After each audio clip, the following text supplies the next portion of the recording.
timing is incredibly important to jokes.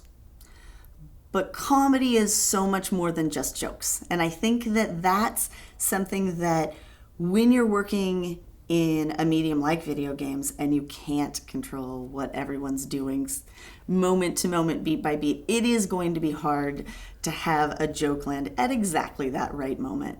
But when you can draw on the idea of a character and what that character is going through, it's possible for anything that they say or do or the way they act in a situation in just one moment that's not dependent on pauses and timing to be funny. The biggest mistake I think people make when they're coming up with their characters is not giving them enough weaknesses.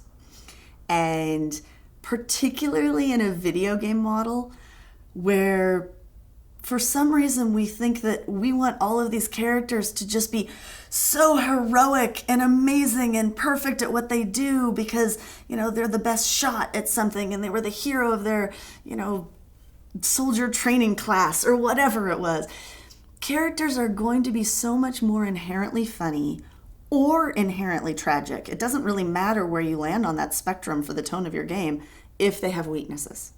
Because ultimately, the weaknesses, if those overwhelm the character, are ultimately going to make it a tragedy.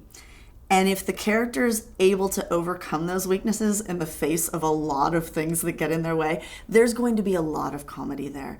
You only get comedy if a person isn't perfect. If a person has flaws, doesn't know how to respond to a situation, is incapable of dealing with something, there is something that will be so inherently funny about those situations if you've developed that character right and put them up against the right foil.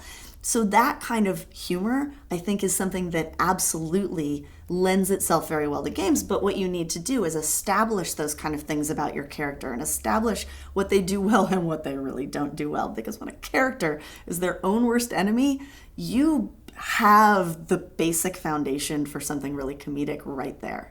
And then it's just about how you play that out, how you show it through the things, through the obstacles that you put in their way, through the ways that they deal with them and go around them. And that's something that game design is actually pretty darn good at doing. So I think that there's ways that we as an industry can amp up the comedy if we look at it from that perspective.